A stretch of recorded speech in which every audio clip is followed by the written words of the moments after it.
नाज़रीन,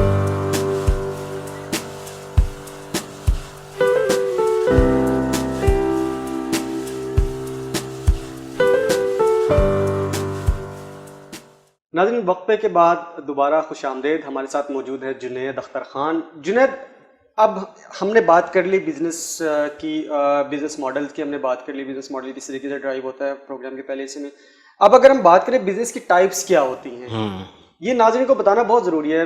नाज़रीन को अभी जो हमारे देखने वाले हैं, जो नए हमारे देखने वाले हैं, उनको अभी तक इस चीज का आइडिया नहीं है। वो ये समझते हैं कि बिजनेस पता नहीं क्या चीज है, या बिजनेस को वो सम अप कर देते हैं। तो जरा कैटेगरीज बताइए कि बिजनेस में कैटेगरीज क्या क्या हैं और कौन बंदा कहाँ पे अपने आप को फिट कर सकता है। बिल्कुल, सबसे पहले तो जो सबसे पहली कैटेगरी आती है सोल प्रोप्राइटरशिप। सोल प्रोप्राइटरशिप जो है उसमें क्या होता है कि आपका सिंगल यानी एक अकेला बंदा काम कर रहा होता है। अच्छा, दूसरी कैटेगरी आती है पार्टनरशिप, जिसमें दो या दो से ज्यादा पार्टनर होते हैं। अच्छा, तीसरी जो होती है वो joint stock company, public limited company, जिसमें आप बहुत मुतादिद लोगों को इन्वाइट करते हैं। उसमें भी एक लिमिट दी हुई होती है। अगर हम इसको मजीद सब कैटेगरी में और मैं डिफाइन करूं तो B2B, बिजनेस टू बिजनेस, यानी एक कंपनी दूसरी कंपनी के साथ बिजनेस करती है।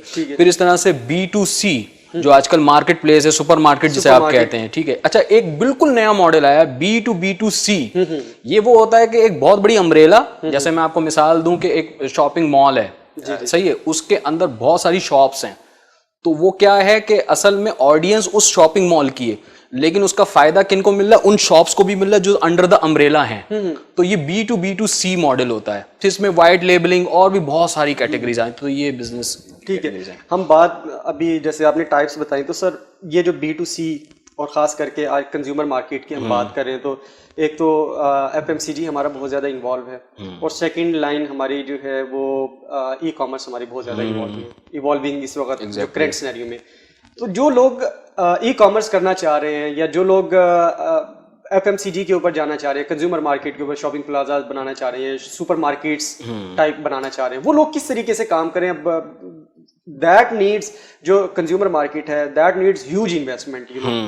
तो फिर वो किस तरीके से, लाइक एक बंदे के पास नहीं है इन्वेस्टमेंट, वो किस तरीके से स्टार्ट कहाँ से करे? फिर वो जैसे मैं तो अक्सर एग्जांपल देता हूँ कि अमेज़न ने कहाँ से स्टार्ट किया था। छोटा सा कमरा था, एक बड़ा सारा उसके पास PC था, और दैट्स इट। एग्जैक्टली 2x2 का आई गेस वो रूम था। बैंक की जॉब करते थे। जी प्लीज। तो बड़ी ज़बरदस्त आपने मिसाल दी। असल में बात ये है कि आपके पास अगर मकान नहीं, दुकान नहीं, फैक्ट्री नहीं है, कारखाना नहीं है, तो आप बड़े ज़बरदस्त तरीके से बिजनेस कर सकते हैं ई-कॉमर्स का।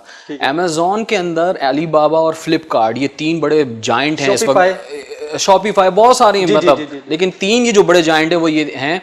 तो इनमें एक चीज़ होती है एफिलिएट मार्केटिंग। ठीक है। एफिलिएट मार्केटिंग के अंदर क्या होता है कि मर्चेंट आपका अमेज़ॉन है, और आपका जो वो है जो ऑडियंस उसके पास है, कंज्यूमर्स उसके पास हैं। आप एफिलिएट मार्केटियर के तौर पे जो है वहाँ पे अपना प्रोडक्ट लेके जाते हैं और अपना प्रोडक्ट सेल करते हैं। वो फिर कमीशन बेसिस पे होता है और पर ट्रांजैक्शन बेसिस पे होता है।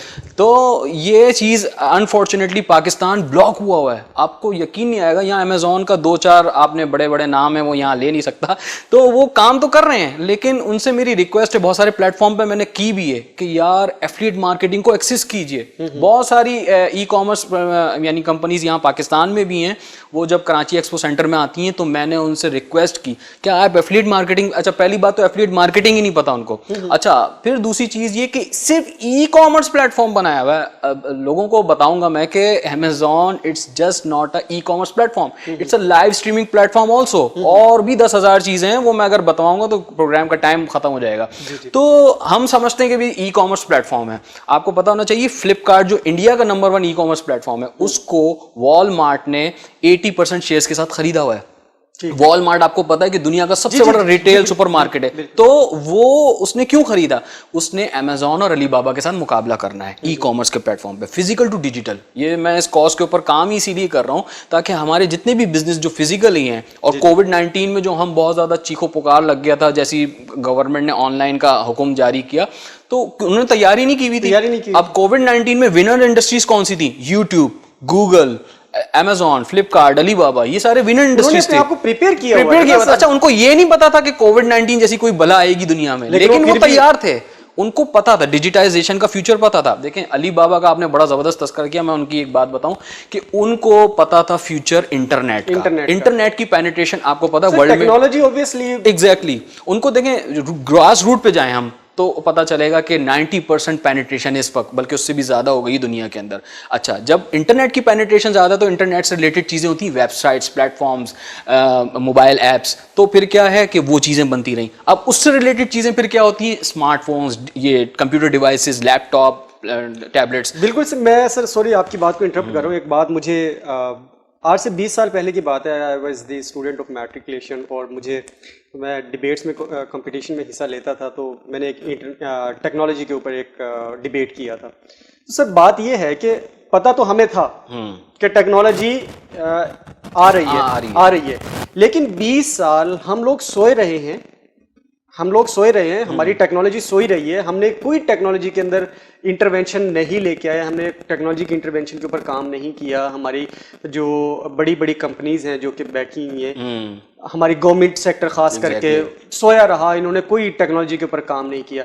तो उसकी तो मैं तो सबसे बड़ा जिम्मेदार गवर्नमेंट को समझता हूँ। मतलब हमारे जो अरबाब इख्तियार में लोग बैठे हुए हैं, खास करके ministry of science and technology, उन्होंने तो कोई काम नहीं किया इस हवाले से। कसूर सबका है सर जी। मैं बात सर बड़े लोग जो अब्बा होता है, मतलब बाप जो होता है उसका कसूर ज्यादा होता है, फिर औलाद तो फिर जाहिर सी बात है वैसे ही निकलेगी ना। अगर बाप नालायक है, निकम्मा है, तो औलाद भी तो फिर वैसे ही निकलेगी ना। मैं इसकी मिसाल आपको बड़ी अच्छी तरीके से दूं, देखें करप्ट सिस्टम तो इंडिया में भी है, बिल्कुल, लेकिन इनोवेशन क्रिएशन। अगेन मैं आपकी बात, मैं यहाँ पे एक डिस्क्लेमर दे दूं नाज़रीन, जब भी हम बात करते हैं ना इंडिया की, हमें as an emotional fool nation हमें इस चीज का आता है कि इंडिया की बात क्यों की। भाई देखो, इंडिया की जो आपकी बिजनेस इंडस्ट्री आप देखो, जैसे भी इन्होंने एग्जांपल दी कि गूगल का सीईओ कौन है, यूट्यूब का सीईओ कौन है, आपका माइक्रोसॉफ्ट का सीईओ कौन है। आप ये देखिए कि उन्होंने कितना अपने आप को ओपन किया है। आज दे लर्नड अ लॉट।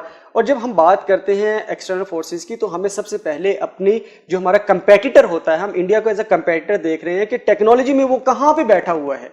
हम इस प्लेटफॉर्म के ऊपर उस चीज की बात करें, ना कि हम उनको कोई प्रेज करें।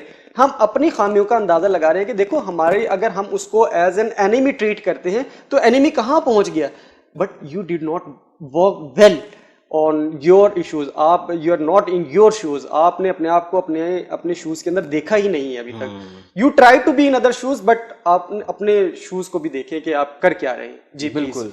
तो हमारा असल में मुकाबला जो हिंदुस्तान के साथ होना चाहिए, एजुकेशन, टेक्नोलॉजी, बिजनेस, ये तीन बड़ी चीजें होती हैं जो कि इनकलाब भी लाती ना सिर्फ, और दुनिया के साथ कदम ब कदम चलते हैं। अब हम माजत के साथ अब शुरू से अभी तक जो है वो G7 कंट्रीज के मोहताज हैं। वो चीजें बना के देंगे, हम खरीदेंगे। किसी दिन उन्होंने बंद कर दी तो फिर क्या करेंगे? किसी दिन यूट्यूब, फेसबुक, आपकी गवर्नमेंट अभी बैन लगा देती है टिकटॉक पे और यूट्यूब पे। अब सोशल प्लेटफॉर्म किसी दिन उन्होंने खुद नहीं बंद कर दिए, फिर क्या करेंगे? फिर ये करना है कि सर गूगल बंद हो गया, एग्जैक्टली सिर्फ बंद हो गया, आपका जीमेल अकाउंट्स बंद हो जाते हैं आज। बिल्कुल। तो आप क्या करेंगे? आपके पास do you have any alternate with you? बिल्कुल नॉट एट ऑल। याहू ने बंद किया, याहू को कैप्चर कर लिया आज गूगल ने। लोग अभी भी still they are using MSN और याहू को तो बिल्कुल सफ़े हस्ती से मिटा दिया, यूं कहूंगा, क्योंकि उसकी वजह यह है कि 98 में गूगल ने एंट्री मारी थी। ये मैंने इसके ऊपर बाकायदा वीडियो भी बनाई है। तो इन दोनों का बड़ा राज था। आपको पता है कि ये जंगल के दो बड़े शेर थे, लेकिन किस तरह से आप देखें 2006 के अंदर इसने यूट्यूब को एक्वायर किया। 3 लड़कों ने घर में बैठ के यूट्यूब बनाया, स्टीव चैन, चैड हडली, जावेद करीम। इन तीनों ने बनाया खेलते कूदते। पेपैल से इनको नौकरी से निकाल दिया था। मसला ये है कि हमारा नौजवान कुछ तो चले बना रहे होंगे, मुझे नहीं पता, और जो सामने अगर किसी ने बनाया तो वो आए। अब गवर्नमेंट उस लेवल की नहीं। इसराइल के अंदर मैं इस पे माजरत करूंगा कि इसराइल में अगर हमारे नौजवान होते तो उनके आइडियाज को मतलब सीरियसली लेके और उनको फंड दिया जाता, वहां पैसे देते ऐसे ही है। आप यूरोप में देख लें, यूरोप अमेरिका की मिसाल ले लें। हमारे कंट्री को इतना अंडर डेवलप्ड कर दिया गया है कि हम लोग अपने टैलेंटेड नौजवानों को, एक तो टैलेंट है, टैलेंट देखो हमारी यूथ, पाकिस्तान की यूथ जो है दुनिया में नंबर 1, मतलब सबसे ज्यादा यूथ पाकिस्तान के अंदर है। और सबसे ज़्यादा नालायक भी हम इसी वजह से, मतलब कि अपनी यूथ की मिस डायरेक्शन की वजह से हमारा यूथ जा कहाँ रहा है, हमें उस चीज़ को डायरेक्ट करने की ज़रूरत है। और this is the main focus of तालीम और तरबियत कि हम यहाँ पर लोगों को उनकी जो एक मिस डायरेक्शन है ना, उसको हम डायरेक्शन पे लेके आए और उसको फोकस के ऊपर लेके आए। प्लीज़ बिल्कुल। कंटिन्यू तो कीजिए। अब मैं आपको ये बताना चाह रहा था कि जो चाइना के अंदर बड़े बड़े एंजल इन्वेस्टर्स हैं ना, उनका पैसा यहाँ लगा हुआ। अभी चाइना और इंडिया वॉर जो चल रही थी ना, तो उसमें जो इंडिया की बहुत सारे इंटेलेक्चुअल्स थे, उन्होंने बोला कि चाइना से लड़ाई क्यों कर रहे हो आप, बेवकूफ़ी सबसे बड़ी, क्योंकि उसमें ज़्यादातर पैसा चाइना की कंपनियों का इंडिया के एंटरप्रेन्योर्स पे लगा हुआ है।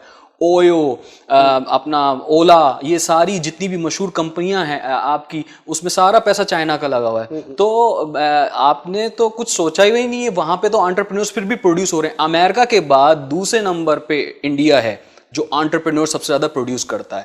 तो पाकिस्तान तो मतलब यानी मैं आपको बताऊं, यंगस्टर्स भी बहुत सारी फजूल चीज़ों में लगे हुए हैं, मीम्स, ट्रोलिंग, ठीक है, और बहुत लंबे चौड़े कमेंट कर रहे होते हैं सोशल मीडिया पे, टाइम वेस्टिंग काम ज़्यादा कर रहे हैं। सही, चाय के होटलों पे बैठे हुए।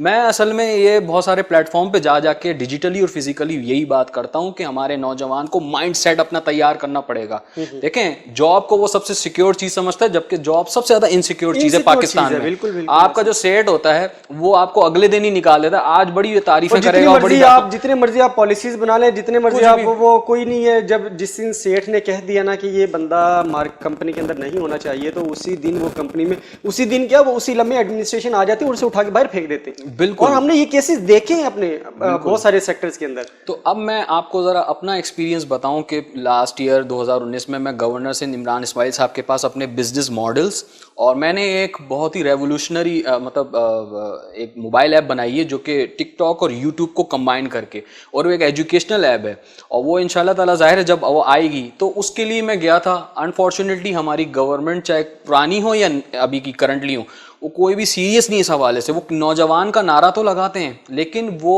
उस अप्रोच और सोच के साथ काम नहीं कर रहे हैं। तो और भी बहुत सारे बिजनेस मॉडल्स है। मैंने बोला कि आइए एंटरप्रेन्योर की प्रोडक्शन के लिए जो है वो मुझे आपको यूनिवर्सिटी दी, उसके साथ कोलैबोरेशन में मैं काम करता हूँ, लेकिन कोई सीरियस नहीं है। सारे डॉक्यूमेंट्स मेरे जमा हैं। अब मैं यही सोचता हूँ कि अगर मैं सिलिकॉन कैलिफोर्निया वहाँ पर होता, गूगल के हेडक्वार्टर में होता, तो आज मतलब नहीं मुझे बहुत बड़ी पोजीशन मिली हुई होती। तो अनफॉर्चुनेटली इतने सारे आइडियाज़ के साथ आपका नौजवान और आपका टैलेंटेड एक्सपर्टीज़ वाले लोग जो हैं वो सड़ रहे हैं। तो जब तलवार म्यान में रहती है तो वो गल सड़ जाती है, उसको जंग लग जाता है, तो वो जंग में मैदान के काम नहीं आती है। तो आप जो हैं इस तरह के लोगों को कितनों को स्पॉइल कर देंगे। ब्रेन ड्रेन अलग हो रहा है, स्पॉइल अलग कर रहे हैं। तो इस वक्त हमारी सूरत हाल तो नाज़रीन यही है कि हम लोग खुद भी हम people sitting at the helm of affairs, they are not sincere enough to give chance to the talented entrepreneurs in Pakistan. और फिर दूसरी तरफ हमारा जो नौजवान है वो भी बिल्कुल अपने, जब उसको टाइम नहीं मिलता, जब उसको फोकस नहीं मिलता, जब उसको अटेंशन नहीं मिलती, क्योंकि वो इस एज में पहुंच चुका है कि उसको अटेंशन की ज़रूरत है। जब उसको अटेंशन नहीं मिलेगी फ्रॉम द गवर्नमेंट, वो क्या करेगा? वो फजूलियात में इन्वॉल्व होगा। वो सारा दिन बैठ के चिट चैट करेगा, वो अजीब धींगा मुश्ती करेगा, वो फ्रस्ट्रेशन निकालेगा, वो एंजाइटी का शिकार होगा, वो डिप्रेशन का शिकार होगा।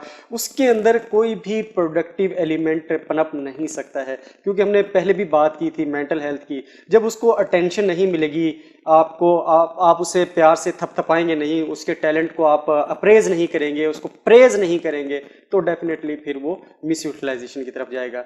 नाज़रीन, वक्फा शामिल करते हैं प्रोग्राम में, मिलते हैं एक वक्फे के बाद। देखते रहिए प्रोग्राम तालीम और तरबियत।